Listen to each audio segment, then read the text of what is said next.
This segment is brought to you by UJ Alumni in partnership with Investec, Sanlam, PPS, Renault and Fujitsu. Good afternoon, ladies and gentlemen. Welcome back into it. It is the Ego Trip right here on UJ'fm 95.4. If you're just joining us, well, you're in good timing. Actually, you know when they say your ancestors have good footing, this was one of those situations, because today you're actually going to be in the presence of a man who's done so well locally and internationally. And you know what? I feel like a celebrity right now, not because of him, but because of the scenario. I feel like Hollywood is all looking at me right now. Ladies and gentlemen, to introduce to you, this is a segment that we always have every Friday, hosted by, in association with UJ Alumni, where we bring back all the UJ alumni who've done exceedingly well, who are part of the university and gone out to do greater things within the world. And you're probably wondering, what does it mean to be a part of the UJ Alumni? I do have Victor standing by, who is from UJ Alumni. Vic, how are you doing, man? I'm right, yourself, my man. I'm good, thank you. Chilling. Back again. Simply said, what does it mean to be a UJ Alumni? Well, it just means, you know what, you just graduated UJ, and now you're alumni. You can continue a relationship with UJ moving forward in your own career. You can always come back, register with us, and we can still give you benefits moving forward. And does that only apply to those who've left? What about those who still currently... Hey, we even coined a new term called pre-alumni. Yeah. And, we can even incorporate them in all those benefits that we also provide. That's fantastic stuff. Knowing that you guys do this all the time, we're going to take a quick ad break. And when we come back, I'm introducing you to who I have in the studio. He goes by the name of Kahn. I'm not going to say everything. I'm just going to think about it. Parlotones. If you don't know him now, share my skis. Call your parents. You need to repay your school fees. Ladies and gentlemen, let me be the one to actually welcome to the studio a man, as I said, who has done exceptionally well in the world of music, but not just music alone, who has toured the world, who has started from just being a songwriter to being a singer, from being a singer, and I believe that he also has a talent of actually playing the guitar only at the age of 17. From there, he went on to actually bring in a band, and they became the Parlotones. Khan, welcome to the studios. Great to be here. How you doing? Well, I got my health. That's all you need, right? Yep, yeah. The rest will sort itself out. Possibly in a mic also, not just, the mic. Because, without the microphone, are you really still the Khan that we know? I've done many a show without a microphone, so yes. Thank you so much. I'd like to bring in one of my UJ alumni colleagues. You want to join us in this one? Oh, yes, I'm joining you in this one. You feel like you want to go on holiday and just, Just relax. Just relax, but right? I love to work. No, for sure. Allow us to get into the interview. Oh, yeah. Let's do this. All right, awesome.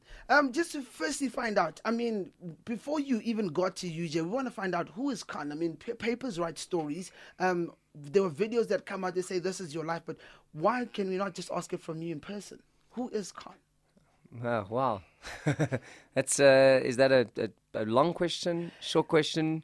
It depends on your life. How long well, has it been? at who I am at the moment, I'm the singer-songwriter for the Parlotones. Yeah. I also have a solo project on the go.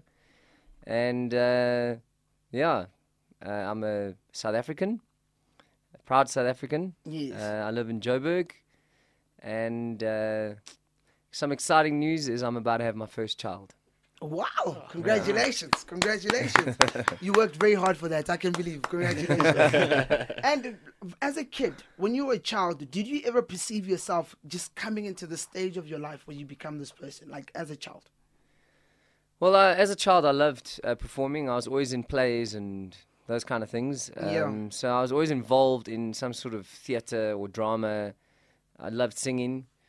I don't think when you're that age, you are ambitious about a future career, you might sort of fantasize about being a superstar of some sort, but certainly wasn't the driving factor. I think I just enjoyed, the arts, and I enjoyed performing and singing.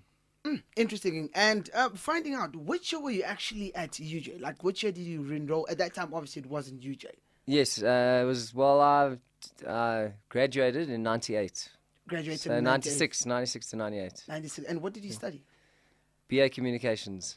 and you decided to do another level of communication of it. So. No, I'm still communicating. You took it to a whole new level, yeah. Interesting. Ladies and gentlemen, if you're just joining us in studio, we're joined by someone who is extraordinary. He goes by the name of Kahn Morbee, and he is someone who we believe as South Africans, we're proud to say he is an alumni, not just a South African. As UJ, I mean, you part and parcel of product from being here. And I think that one of the things that I've had to ask for you as a UJ alumni, and I know that's not part of the script. Hopefully they didn't tell you about the script because there's no scripture. Here we talk like one question. Did you have a girlfriend or are you still at DJ? Did I have a girlfriend? I'm sure I did, yes. You sure you did? Yeah. Okay. No, Long time ago, at least you've got that out of the way. We don't want anyone calling to say, oh, no, what about me? I'd like to allow the gentlemen to jump into studio, probably if they have questions they have for. Yeah. While you were studying at UJ, you know, as you said, 96 to 98, what was your defining moment while you were studying? My defining moment? Yeah, something that actually, you know, wanted you to reevaluate what you're thinking about the future. I mean, you did say you studied communications and now you're a huge person in the music industry. So what made you want to change that? Well, I'll be honest with you. I didn't even know what I wanted to study before coming to university. People would come around to school and kind of give you a brief on the various career options. I didn't even know you could do music as a degree back then. Otherwise, I would have done it. I had no clue. I was like, I really just want to play guitar and sing bits. And then there was actually just a friend of mine who was also going to RAW, and I was like, you know, what are you going to do? And you don't know. she said, I'm doing this thing called communications. I'm like, okay, what is that? It's like, it's like advertising and marketing. And I'm like, that sounds way more fun than accounting. Yeah. So that's why I studied that, just because it seemed more interesting than the rest of the academia that was kind of on offer. And then I just kind of stuck it out. I didn't really know at that age what it is I wanted to do with my life. I wanted to travel. I wanted to be in a band. Basically follow your passion, right? Music. Pretty much, yeah. So... and I think it's, you know, I'd love to have said at the age of 17 when you start enrolling that I know exactly what it is, what the path for my life was. I didn't. So, you know, I studied the thing that I guess would have interested me the most at the time. Out of all the... And it seemed kind of broad enough to encapsulate interesting aspects in business. But you know what's the interesting thing? Sometimes you go to Varsity and you get this experience that is not really tailor-made. I think if I'd ask in a personal capacity, what was the one moment you felt like, you know what, I'm leaving Varsity? Did you have that moment where you feel like you were broken down? That one moment that you can remember? No, not really. I think in hindsight, I probably should have studied. Well, not really, because I'm not unsatisfied with where I am. But I often feel, in the field of academia, there's a lot of frivolous stuff. Yeah. That's not focused enough. But the problem is, there's a lot of frivolous stuff because when you're entering that phase of your life, you have no idea what it is you want to become. Yeah. Definitely. So if you want a defined path, then you need to study stuff like law and accounting, medicine. True. Because it's you go study a degree, you do your articles or your practical experience or whatever it is, you become the doctor or the accountant or the lawyer, then that's your life. It's all in a box. Pretty much, yeah. And then those skills help you if you want to start a business and so on and so forth. But if you don't know, there's a lot of this vague stuff going on in the background. Yeah, that is not really going to give you a career. It's just going to give you some, I don't know, some interesting facts. It's just textbook theory. Yeah, and look, I'll never discredit a degree. I think completing anything is good for you. Nothing's lost. You know, I'd never used my degree per se, but I certainly learned stuff that I'm certain that I've applied. Moving forward, throughout my life, so nothing's lost. Yeah, I think like taking gap years and doing nothing. I not even that. You know, there's a good saying: time wasted having fun is not time wasted. So Yeah, I think it's. I don't know where I'm going with this. Talking in circles. But, All right, I've forgotten what your question was. Let me save you. Ladies and gentlemen, if you just joined us, in studio we're hanging out with Kahn Morbee, who's actually coming back to South Africa. He's going to be releasing his own album. He's currently working on it. And the biggest thing is he's coming out alone.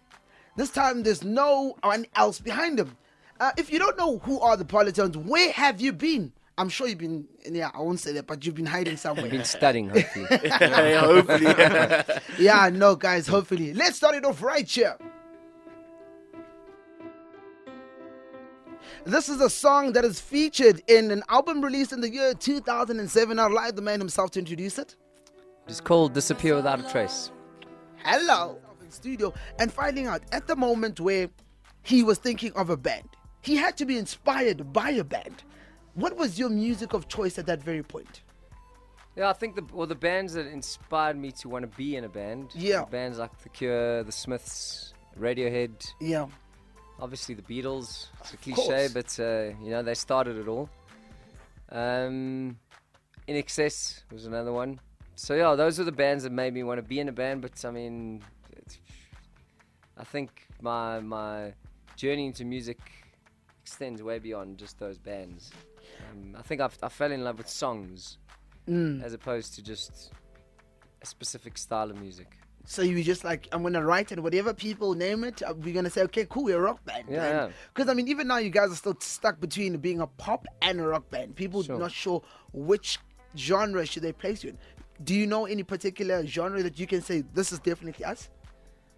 Well, I think we're a guitar band that serves the song. So whatever style or treatment sonically the song requires, that's what we'll be true to. Song is king. We're just there to kind of, and look, by default, because we, our instrument of choice, or the instrument we grew up playing is guitar. Yeah. I guess it has more of a rock leaning. Yeah. But we've always tried to create songs that will appeal to a large amount of people, and by default that kind of gets branded with the pop kind of sentiment. Yeah. Yeah, and melody. We've always kind of centered most of our songs around melody. So Yo, that's me, guys. By the way, that's me. Just I'm sure. Vic? Yeah, 12 years in the music industry, started in 99. 2 summers in 06, one in 06 and one in 07, one for Radio Control Robot, Stardust Galaxy, that was another big one. So just tell me, how did that journey happen, from the early beginnings of 99 to today? Well, if we had another 3 hours, I'd Look, give you the... just an overview, some of the big things that you guys can just talk about, some of the big things that you guys have achieved internationally and locally. Yeah, so, I've started the band in the last year of my studies. We just practiced. We entered Battle of the Bands. We gigged wherever we could. Eventually started gigging around the country. All that time we were all juggling day jobs. So we'd literally get home from a show in Bloem at 5 in the morning, shower, go to work. And that was kind of our life for quite a while. And then we eventually all had various kind of jobs, and then eventually took the plunge to just focus on music full time, which meant big cuts in our salaries. Yeah. And then from there we kind of saved up money to tour abroad, carried on touring abroad, carried on touring here. Some of the highlights were I think being the first and only band to date to play and sell out the Dome. Which is a 20,000 seater. Yeah, that just it was an awesome experience. The World Cup, performing at the World Cup was amazing. Actually. And I think, and there was another thing that we did called Dragonflies and Astronauts, where it was a theatrical production with dances and it was like the whole storyline that unfolded with us playing on stage, and that was broadcast in 3D to various places in the world. So yeah, those are, I think, the highlights. But I think that the main highlight is what we set out to do, and that's a career in music. But I think to just ramble things up here a bit. I mean, considering that, yes, everything Varsity came about, you guys decided, okay, we're going to go music and whatnot. Where were your parents in all of this whole journey? Well, I was raised by my gran. Okay. So I don't know where my parents were, but long story. That's another 3-hour story. But so my gran was always there. Yeah. I think my gran and all the parents of the other band members kind of thought this band thing was just a passing phase. You know, like, yeah, they'll outgrow it. You know, hopefully they'll get like a real job and we'll focus on their real job. Yeah. And we did. We all had real jobs as well, because no one then and even now thinks music is really feasible. You know, it's a pipe dream. So, you know, it's a very stressful time for our students now because of exam time. And is there anything that you would like to say to them just to keep them motivated? Not just for the exams, but for life in general. Well, I think with anything that results in an accomplishment, there's going to be a little bit of pain, and there's going to be a lot of sacrifice. But the results are the reward, and you may not see the value in the results now. You know, you may not even see them in the near future. But ultimately, if you set your mind to something, completing it speaks volumes. And I think if you approach anything in your life with the purpose of completing it, you know, you'll achieve good things. Wise words. Yeah, Very definitely. wise words, yeah. Very good words. I think before wrapping everything up, the second last question I probably have for you from this side is that, considering that you guys have sold out 300 shows to date, world tour, when you guys over 18 months, a part of that, did you guys encounter any sense of, I guess, this is unreal? It won't, like, is this really us? Gig after gig, show after show, night after night, feel like, you know what, we're living a dream, or this is just a dream? A bit of both. I think, you know, you remind yourself, because look, it's not always a walk in the park. Yeah. It's a lot of hard work. It's a lot of no sleep, a lot of travel, a lot of sacrifice away from family, friends, loved ones. So I think we constantly remind ourselves, you know, when it gets a little bit tough, that we're getting to experience one of the best jobs in the world. Yeah. And often when you're in it, you're so busy in it that you don't take the time out to actually appreciate it and enjoy it. It's often on reflection that you go, wow, shit, You we actually that.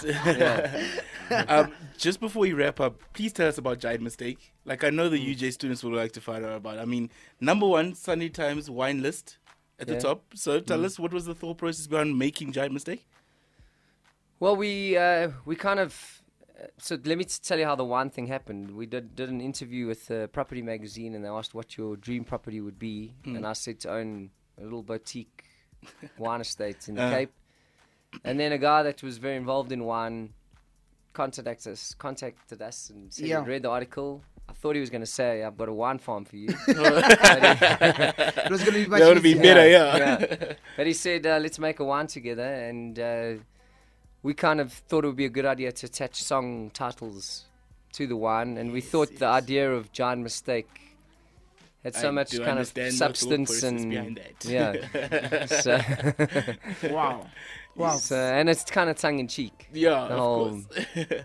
And if anybody wants to follow you guys, social media, anywhere, details? If you want to follow me, it's just Khan Morbee, or Facebook, Much Love Khan. The band is The Parlotones. Yeah. We were banned there. We were banned there. That was a duet. I think the final thing I'd ask in relevance that, you know, it's June 16 coming up on Tuesday, and knowing that obviously there's a lot of controversy within our country. There's a lot of politics. There's a lot of people are unsettled. We are unsettled ourselves. I was moving to Australia just last week, and I decided not to. But I mean, the biggest thing is that if you had a moment to just be like a president within the community and say, look, we're making you president for the day. Opening speech, what would you say to inspire and revive the nation? If I was the president right now for a day, I'd resign. You know what? I didn't expect that. No, we didn't. Really? Yeah, really. I told you he's a comedian. I got it out of him, guys. You see. No, like seriously. No, well, look, I think there's a sense of authority that comes with the government when actually they're there to serve the people, and I think that the people aren't aware that they actually have the power. Exactly. They need to dictate how we want this country run, and not be dictated to. Yeah. And also not. I think we get so used to stuff going wrong that we become so desensitized to it. We just go, okay, well, that's another problem, or we shouldn't accept it. But if I was president, I would accept my role as a servant to the public, and not someone that is actually in power. Yeah, in power, and I'm your boss, and I'm gonna leech off you. That's not the ethos that I think it should be. Yeah, no, that's brilliant. Fantastic stuff. Can I take a moment to say thank you very much for taking time to join us here? It's a proud honor for myself. I'm gonna go and show my grand. She's like, "Who's this? It's how you don't know, Makoko." Big stuff. I mean, big stuff coming. We can't wait for your album that's coming out. I believe it's titled Assault. Yes, that is out actually. It's already out. Yes, out. Oh, fantastic stuff. Yeah. I'll actually have a listen to it and try get my listeners to also listen to it. Please do. Supporting local music from the guys. Yeah. We would just like to say thank you to Kahn. One of our illustrious alumni is in. Also, guys, just keep it tuned every Friday. Just ears open. More illustrious alumni coming into the future. Follow us on our Twitter and our Instagram and our Facebook at UJ Alumni, and on Facebook it's just UJ Alumni. Is that it? That's it. All right. Fantastic. By the way, I had a person tweet me saying, please ask Khan to sign an autograph and just sing me a line of happy birthday. That's all they ask. Is that okay? Happy birthday to you. What's her name? Her name is Lindiwe. Lindiwe. Let's not forget it's UJ's birthday as well. We've celebrated 10 years. Happy parade. I love you, Khan. You're gonna be an MC at my wedding because you're just to the point. We'll eat quicker. Ladies and gentlemen, wrapping it up. Thank you so much for joining us for this segment. It was proudly brought to you by. This segment was brought to you by UJ Alumni in partnership with Investec, Sanlam, PPS, Renault and Fujitsu.